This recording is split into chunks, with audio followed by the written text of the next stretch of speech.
জনগণের রায় হলো জনগণের সরাসরি মতামত।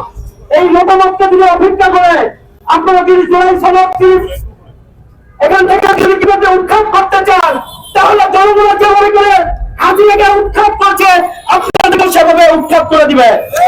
আপনাদেরকে আরো স্পষ্ট করে বলে দিতে চাই, জুলাই সনদের বিরুদ্ধে অবস্থান নেওয়া গণতান্ত্রিক যে মূল্যবোধের পরিপন্থী, এটা আপনারা 18 কোটি মানুষের সাথে আপনারা প্রতারণা করছেন, আপনারা মুনাফিকি করছেন। এই মুনাফিকি যদি করতে থাকেন 18 কোটি মানুষ তাহলে থেকে প্রত্যাখ্যান করবে আগামী দিনে। আপনাদেরকে আরো কঠিন ভাষায় বলতে চাই, জনগণের ম্যান্ডেটকে উপেক্ষা করে রাজনৈতিক ভাবে তার কঠিন পরিস্থিতি ভোগ করতে হবে আপনাদেরকে। যদি জনগণের ম্যান্ডেট যদি আপনারা প্রত্যাখ্যান করেন, তাহলে আপনাদেরকে 18 কোটি মানুষ আগামীতে প্রত্যাখ্যান করবে, সে আশায় আপনারা থাকেন।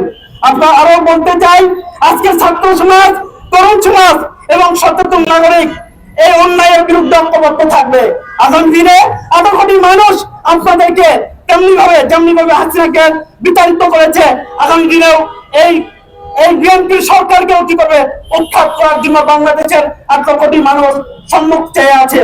আরো বলতে চাই, গণতন্ত্র বিরোধী কর্মকাণ্ডের বিরুদ্ধে সর্বস্তরের মানুষকে সোচ্চার হতে হবে। জুলাই অভ্যুত্থান যে পরবর্তী কর্মসূচিগুলো যেগুলো ছিল, সকল প্রায় 23টি অধ্যাদেশ বাতিল করা হচ্ছে। আপনারা স্পষ্ট করে মনে রাখুন, যদি শেখ হাসিনা তিনি বারংবার যে আমাদের জুলাই সনদের আগের যে নিয়ম কানুন ছিল সবগুলো প্রত্যাখ্যান করেছিল, যদি আপনারা জুলাই সনদ প্রত্যাখ্যান করেন, 18 কোটি মানুষ আপনাদেরকে এর দাঁত ভাঙা জবাব দিবে। আমরা বলি, সময় থাকতে বিএনপিকে জনরায়ের প্রতি সম্মান দেখান।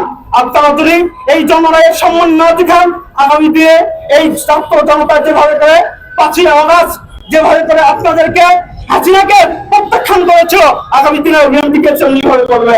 সম্মানিত ছাত্র জনতা, অন্যথায় ছাত্র জনতা রাষ্ট্রীয় কঠোর আন্দোলনের মাধ্যমে জবাব দিবে ইনশাআল্লাহ। আজকে আপনারা যারা এখানে উপস্থিত হয়েছেন, আমাদের কেন্দ্রীয় মেহমান রাস্তায় আছেন, এখনো আসতে পারেননি, এই জন্য দুঃখ প্রকাশ করছি।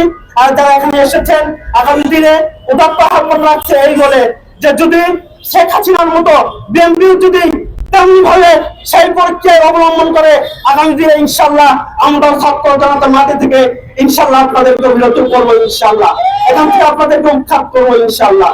আপনাদেরকে অসংখ্য ধন্যবাদ জানিয়ে আজকে